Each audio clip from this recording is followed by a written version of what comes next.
주신 하나님의 말씀은 두 것인데요. 오늘 드디어 십계명을 마치게 됩니다. 출애굽기 20장 17절 말씀. 출애굽기 20장 17절 말씀.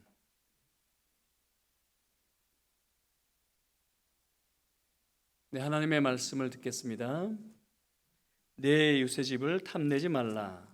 내 이웃의 아내나 그의 남종이나 그의 여종이나 그의 소나 그의 낙이나 무릇 내 이웃의 소유를 탐내지 말라. 아멘. 이어서 신약성경 빌립보서 4장 10절에서 15절까지. 네, 신약성경 빌립보서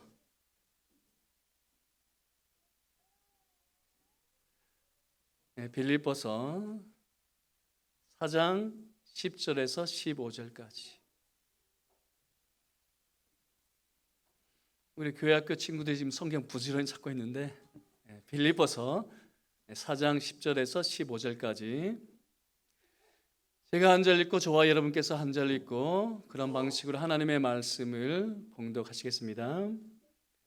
내가 주 안에서 크게 기뻐함은 내가 나를 생각하던 것이 이제 다시 싹이 나매니 너희가 또한 이를 위하여 생각은 하였으나 기회가 없었느니라.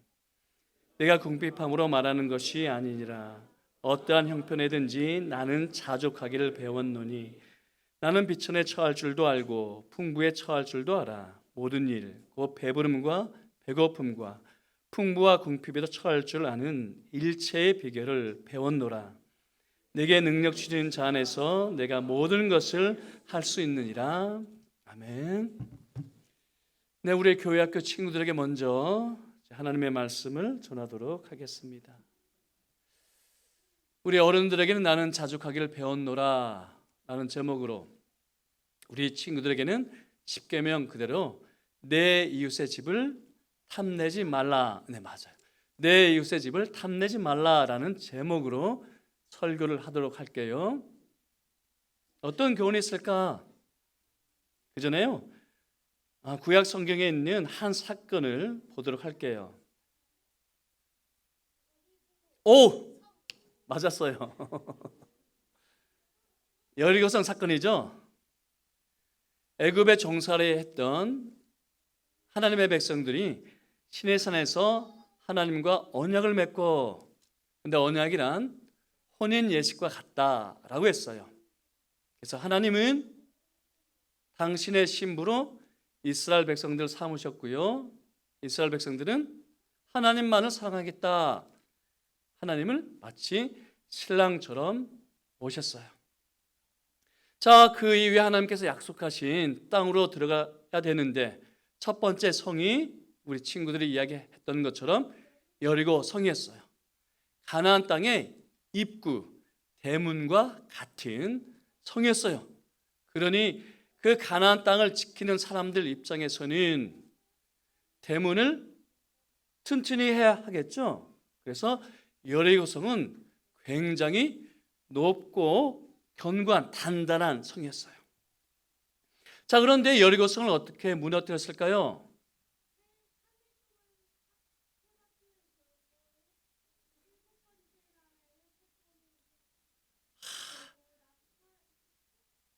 나팔까지. 네.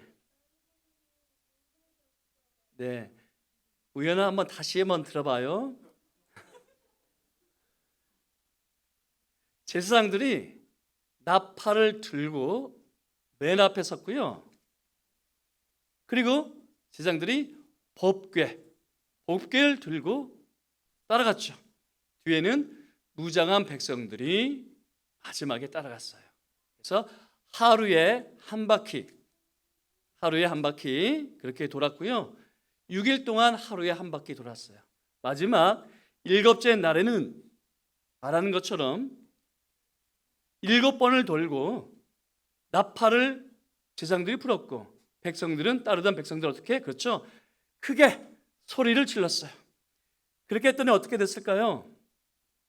여리고성이 무너졌어요. 자, 두 번째 전투 혹시 알아요? 두 번째 전투는 네, 맞아요. 아이성 전투였어요. 자, 그런데 아이성은요, 여리고 성에 비하면 아주 작은 성이었어요. 그래서 이스라엘 백성들이 장담을 했죠.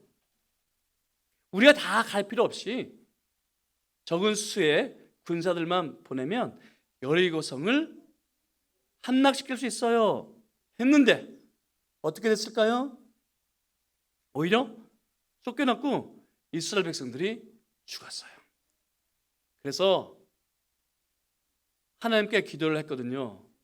여호수아와 백성들이 하나님께 기도했어요. 하나님, 도대체 왜 이렇게 됐나요? 하나님께서 가나안 땅을 주시겠다 약속하셨는데 왜 우리가 패했죠? 했더니 하나님께서 말씀하셨어요. 여리고 성을 무너뜨릴 때에 여리고 성에 있는 것은 하나도 손대지 말라 했어요. 그런데 아간이라고 하는 사람이 여리고 성 무너뜨리고 사람들이 다 죽으니까 무엇이 생겼을까요? 탐심이 생겼어요. 욕심이 생겼어요. 그래서 하나님께서 하지 말라고 하신 금과 은을 그리고 옷을 훔쳐서 어떻게 했을까요? 자기 천막 밑에 숨겨뒀어요. 아무도 본 사람은 없어요. 그런데 누가 봤죠? 맞아요. 하나님께서 다 지켜보셨고 그것 때문에 이스라엘 백성들이 아이고성 전투에서 패했고 또 죽었어요. 자, 그러면 왜 우리 마음 가운데 욕심이 생길까? 이것만 이야기할까요? 왜 우리 마음 가운데 욕심이 생길까요? 이게 뭔가요? 아니요. 제 배가 아니고요. 산에서 흘러내려오는 맑은 물이에요. 이 산에서 내려오는 네. 그렇게 상상할 수도 있어요. 그렇죠? 상상할 수도 있습니다. 상상할 수 있어요. 높은 산에서 내려오는 그 높은 산에서 눈이 녹아서 하늘에서 비가 내리면 이렇게 물이 내려와서 맑은 깨끗한 물을 먹을 수 있어요. 그렇죠? 맑은 물을 먹을 수 있어요. 그런데 사람들이 어떻게 할까요? 이 물 대신에 웅덩이를 파서요. 웅덩이를 파서 이 물을 먹으려 해요. 참 바보 같은 짓이죠. 그렇죠? 맑은 물, 깨끗이 마르지 않는 그런 물이 있는데 사람들은 웅덩이를 파서 이 깨끗하지 않은 물을 먹어요. 이 물을 먹으면 어떻게 될까요? 병에 걸리기도 하고 그리고 계속 물을 먹어야 되겠죠? 목마르니까. 무엇을 말까요? 하나님은 생수의 근원과 같아요. 그래서 우리는 누구에게 가야 할까요? 네, 하나님께 가서 이 생수의 근원을 마시면 목마름은 사라져요. 그런데 죄에 빠진 사람들은 하나님 대신에 누구를 갈까요? 스스로 웅덩이를 파서 더러운 물을 먹죠. 마시니까 목이 타요. 목말라요. 그러니까 어떻게 해요? 계속 마시죠. 끊임없이 이렇게 욕심이 생기는 거예요. 욕심을 없애기 위해서는 누구에게 가면 될까요? 맞아요. 하나님께 가면 목마름도 사라지고 만족하게 되겠죠? 오늘 설교 제목 자족할 수 있게 돼요. 네, 오늘 드디어 10계명 마지막 설교입니다. 10번째 계명은 내 이웃의 집을 탐내지 말라.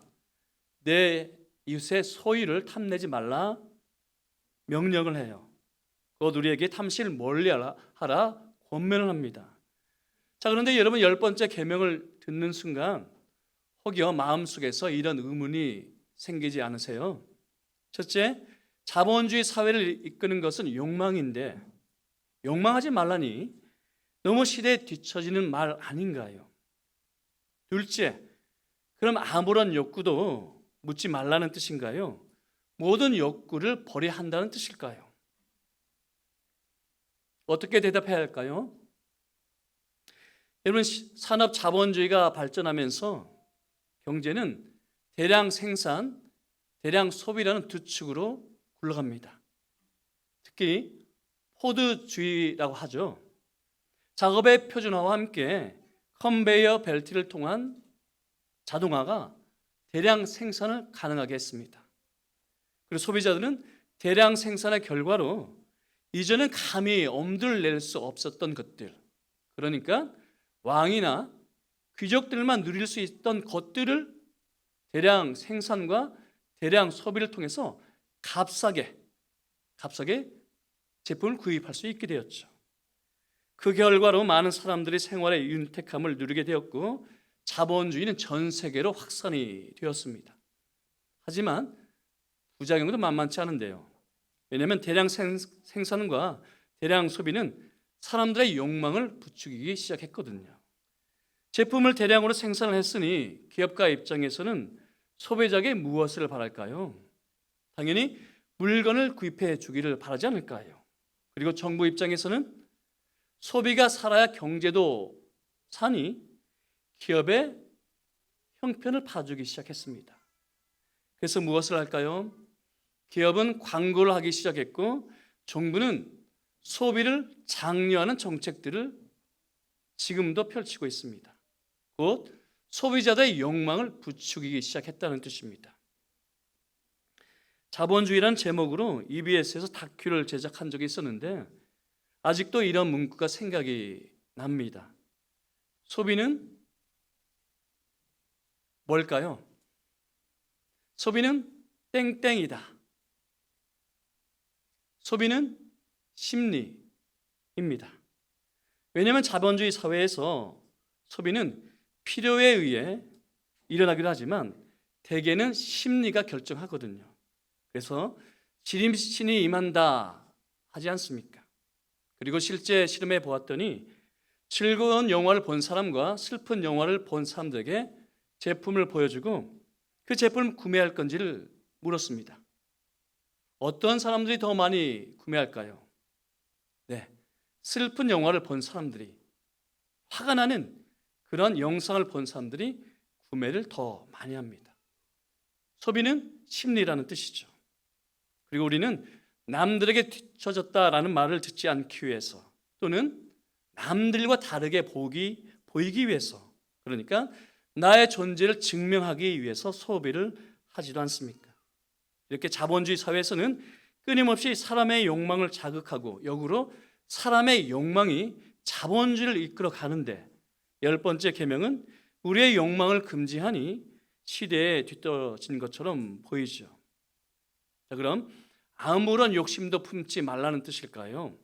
더 나아가 인간의 욕구를 부인해야 할까요? 그렇지 않습니다. 왜냐하면 예수님께서는 우리에게 일용할 양식을 간과라 하셨기 때문이죠. 자, 그런데 일용할 양식은 제가 무엇이라고 했나요? 주기도 설교를 하면서 일용할 양식이란 육적인 양식은 물론 영적인 양식을 포함하여 인간다운 삶을 위한 총체적인 조건이라고 했습니다. 그렇다면 인간다운 삶을 위한 욕구는 당연히 있어야 하지 않겠습니까? 생존에 대한 욕구, 그리고 의식주에 대한 욕구, 행복하게 살고자 하는 욕구는 받아들이고 인정해야 하지 않겠습니까? 그리고 우리가 7계명 간음하지 말라라는 설교를 했었지만 그렇다고 여러분 사랑에 대한 욕구를 부인해야 할까요? 아니요. 사랑에 대한 욕구가 있어야 결혼을 생각하지 않을까요? 그리고 사랑에 대한 욕구가 있어야 배우자를 기쁘게 하려고 하지 않겠습니까? 단 사랑의 대상은 한 사람이어야 하고 사랑의 범위는 결혼이라는 울타리 아니어야 합니다. 그렇다면 사랑에 대한 욕구를 부인하라 이런 뜻이 아니라 바르게 사용하라 이런 뜻이죠. 그렇듯이 인간다운 삶을 위한 욕구는 받아들여야 하고 또 인정해야 해야 합니다. 단 절제해야겠죠. 곧 우리의 필요를 채우려는 욕구와 우리의 욕망을 채우려는 탐심은 구별하셔야 합니다. 다시요. 우리의 필요를 채우려는 욕구와 우리의 욕망을 채우려는 탐심은 구별하셔야 합니다. TV 프로그램 가운데 동물의 왕국이 있죠. 사자가 사냥하는 장면 보셨나요? 웅크리고 있다가 사냥감을 노려서 자신의 배와 또 무리들의 배를 채웁니다. 그러고 나서 다시 사냥을 하지 않죠. 왜 그럴까요? 필요가 채워졌거든요. 동물은 필요가 채워지면 욕심을 부리지 않습니다. 반면에 사람은 어떨까요? 대개는 배가 차면 수저를 놓지만 어떤 사람들은 차도 또 먹습니다. 심지어 거식증에 걸리기도 하죠. 그리고 동물들은 내일 음식을 보관하지 않지만 우리 사람은 일주일치 양식을 보관하고 심지어 평생 먹고 살 것을 저장하려고 합니다. 도대체 왜 그럴까요? 왜 만물의 영장이라고 하는 존재가 필요 이상 욕심을 낼까요? 크게 두 가지 이유 때문인데, 첫째, 사람에게는 이성이 있어서 남들과 비교를 하기 때문입니다. 여러분, 우리가 자본주의 사회에서 태어나서 산다는 게 참 감사한 일이죠. 왜냐하면 열심히 일을 하면 대개는 보상을 받을 수 있거든요. 이전에는 신분이 우리의 인생을 결정했지만, 우리의 상승을 신분이 막았지만, 이제는 우리의 노력 여부에 따라서 성취를 이룰 수 있지 않습니까? 하지만 그늘도 있는데 끊임없이 경쟁을 해야 살아남을 수가 있고, 우리의 소유와 이웃의 소유를 항상 비교합니다. 그러다 보니 필요 이상으로 가지려고 심지어 이웃의 소유를 탐내게 되죠. 둘째, 사람에게는 하나님만이 채울 수 있는 공간이 있는데 사람은 어리석게도 하나님이 아닌 다른 것으로 채우려 합니다. 그러나 하나님이 아닌 다른 것으로 채울 수 있나요? 아니요. 마치 사막에서 탄산수를 마시는 것과 같아서 마시고 또 마시지만 마실수록 더욱 목이 마르니 영적 거식증에 걸릴 수밖에 없죠. 그래서 예레미야 선지자가 이렇게 탄식을 했더랬습니다. 예레미야 2장 13절 말씀, 내 백성이 두 가지 악을 행하였나니 곧 그들이 생수의 근원되는 나를 버린 것과 스스로 웅덩이를 판 것인데, 내 백성이 두 가지 악을 범했는데 생수의 근원되는 대신 하나님을 버린 것과 스스로 웅덩이를 판 것인데 그것은 그 물을 가두지 못할 터진 웅덩이와 같다 하셨습니다. 현대인들이 겪는 두 가지 고통이 있죠. 고통과 결핍입니다. 자, 그런데 고통과 결핍이 어디에서 왔을까요? 어디에서 시작이 되었을까요? 낙원에서 쫓겨난 데서 시작이 되었죠. 그래서 인간은 스스로 성을 쌓아보기도 했고 화려한 문화를 꽃피우기도 했지만 창세기 4장에 가인의 족보가 그것을 이야기를 하죠. 하나님을 떠난 가인이 무엇을 쌓을까요? 성을 쌓습니다. 화려한 문화를 꽃피웠습니다. 그러나 고독은 사라지지 않았고 결핍은 채워지지 않았죠. 그래서 하나님은 예수님을 보내셨고 예수님의 옆구리에서 물과 피를 터뜨리셨습니다. 마치 아담의 갈빗대에서 여자를 지으셨듯이 예수님의 옆구리에서 물과 피를 터뜨리셨고, 따라서 예수님을 믿는 자는 그 배에서 생수의 강이 넘칩니다. 따라서 탐심을 이길 수 있는 길은 무엇일까요? 하나님을 가득하셔야 합니다. 그러니까 내 마음 안에 하나님을 가득해야 합니다. 그렇지 않은 채 속세를 떠난다고 해서 탐심으로부터 벗어날 수 있는 것도 아니고, 돌을 닦는다고 해서 탐심을 몰아낼 수 있는 것도 결코 아니죠. 내 마음 안에 하나님으로 가득해야 합니다. 에덴 동산 아담과 하와가 또 그 증거이지 않습니까? 마음속에 하나님을 몰아내었고 나로 가득 채웠습니다. 하나님을 몰아낸 자리에 내가 그 자리에 올라섰습니다. 그러니까 내가 스스로 하나님이 되고자 하지 않았습니까? 그러니 어떤 일이 벌어졌을까요? 내가 가득하니 선악을 알게 하는 나무가 어떻게 해요? 보암직도 하고 지혜롭게 할 만큼 탐이 나기 시작했죠. 그러니까 하나님이 사라지고 내가 가득해지는 순간 탐심이 들어왔다는 뜻입니다.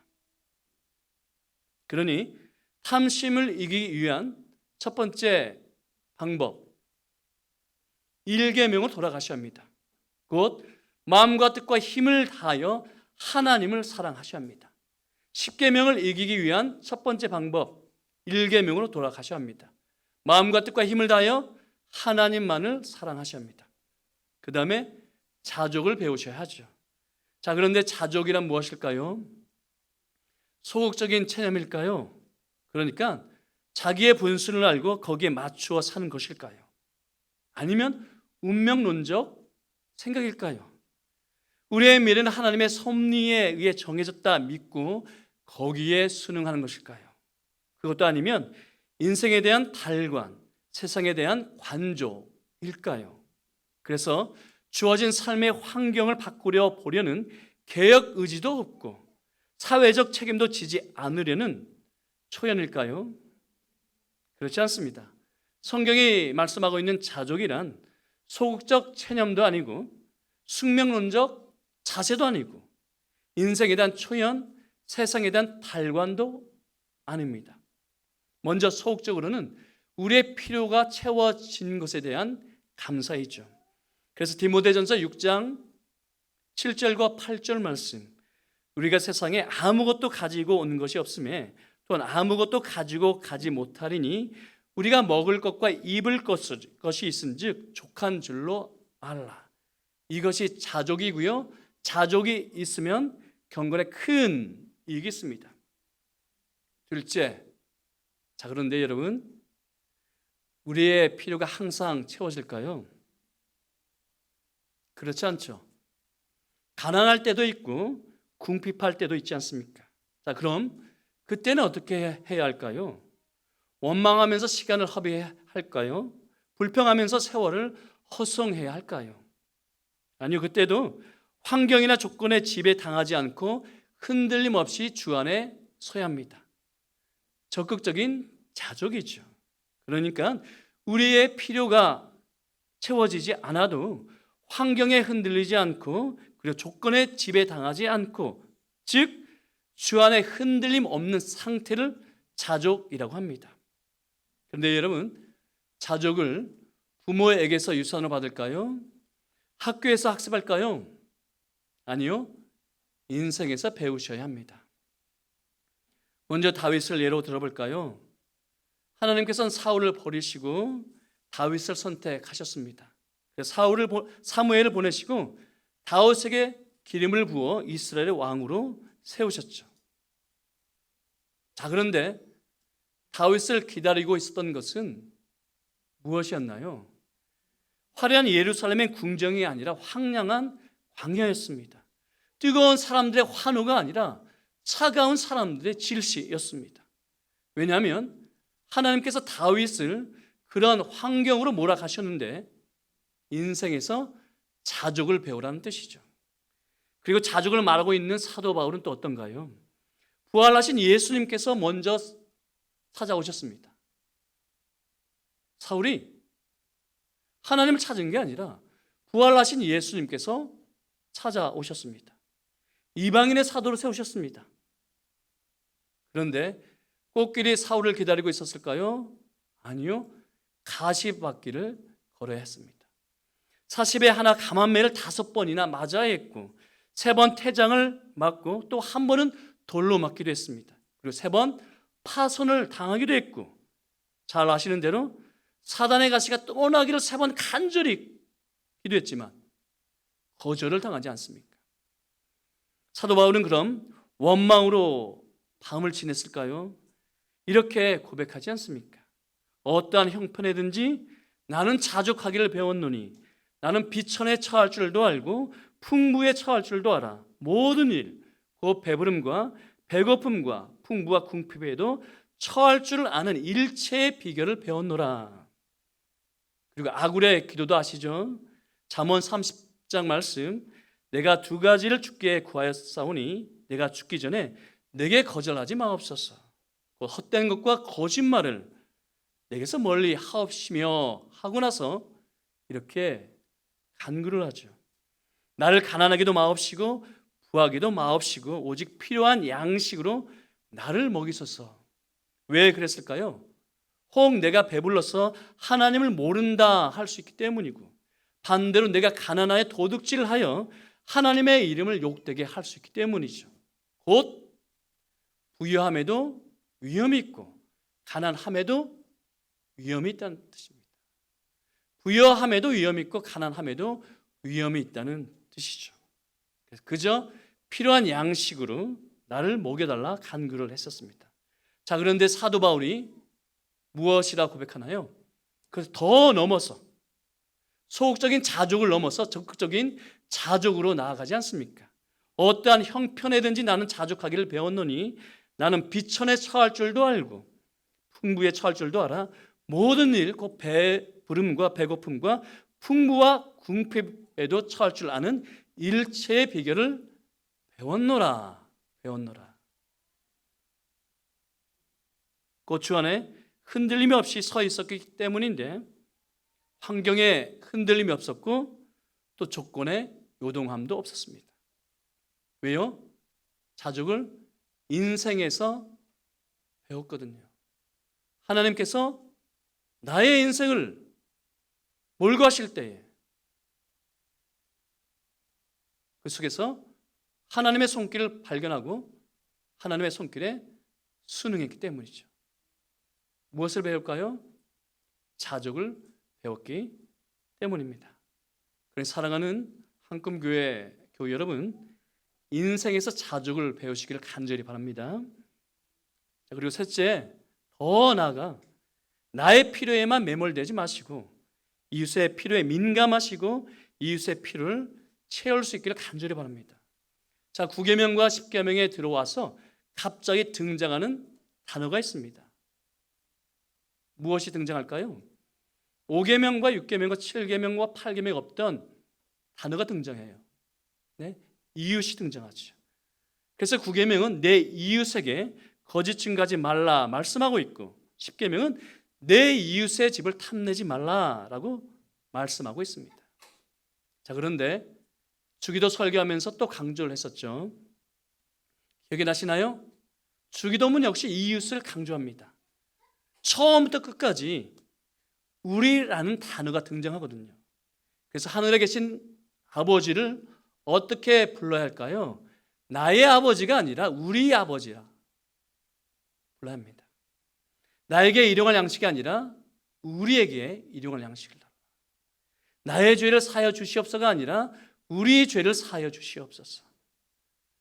우리를 시험에 들게 하지 마옵시고, 철저하게 주기도는 교회의 기도라는 것을 꼭 기억하십시오. 개인의 기도가 아니에요.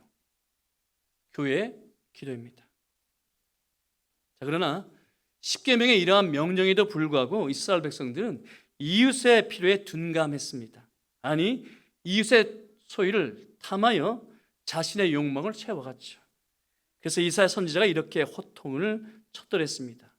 이사야 5장 8절 말씀, 가옥에 가옥을 이으며 전토에 전토를 더하여 빈틈이 없도록 하고, 가옥에 가옥을 이으며 전토에 전토를 더하여 빈틈이 없도록 하고 이 땅 가운데 홀로 거려 하는 자들아. 무슨 뜻인가요? 아합과 이세벨이 나봇의 포도원을 탐하여 거짓 증인을 내세워서 빼앗죠. 아합과 이세벨만 그랬을까요? 아니요. 이스라엘 백성들도 이웃의 집과 전토를 탐했다는 뜻입니다. 그러니까 이웃이 위기를 당했는데, 이웃이 죽어가는데 어떻게 해요? 그 위기와 죽음을 이용해 내 탐심을, 내 탐욕을 차곡차곡 채워갔다는 뜻이죠. 그래서 하나님은 선지자를 통해 경고하시기를 그 집들이 허물어질 것이고 아무리 화려할지라도 거주할 사람이 없게 하겠다 하셨습니다. 그런데 우리 구주 예수님은 어떠셨나요? 광야 40일 금식하신 이후에 마귀가 속삭였습니다. 이 돌들로 떡덩이가 되게 하라. 그런데 예수님은 어떻게 하셨나요? 거절하셨습니다. 그런데 공생의 사역을 하는 동안에 무리의 배고픔을 보시고서는 오병이어의 기적으로 배불리 먹이시지 않습니까? 곧 예수님께서는 당신의 필요에는 하나님의 아들의 권세를 일절 사용하지 않으셨지만 무리들의 배고픔을 위해서 이웃의 필요에는 민감하셨다는 뜻입니다. 왜냐하면 예수님은 긍휼의 목자이시기 때문이죠.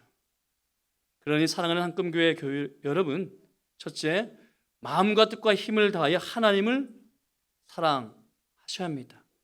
그러니까 첫 번째 계명을 신실하게 지키셔야 10번째 계명 탐심을 물리칠 수 있다는 뜻입니다. 둘째, 그 주 안에 굳게 서십시오. 그래서 외부의 환경이나 내부의 조건에 제발 흔들리지 마세요. 사도 바울처럼 비천에 처할 줄도 알고 풍부에 처할 줄도 아는 일체의 비결을 배우시기를 간절히 바랍니다. 그리고 나와 내 가족의 필요에만 매몰되지 마시고 주위를 보아 이웃의 필요에도 눈을 여시기를 간절히 바랍니다. 그래서 거짓과 속임이 가득했던 입술로 위로와 평강을 전하시고 내 욕심을 채우기에 바빴던 손과 발로 인자와 자비를 베푸시기를 성부와 성자와 성령의 이름으로 간절히 축복합니다.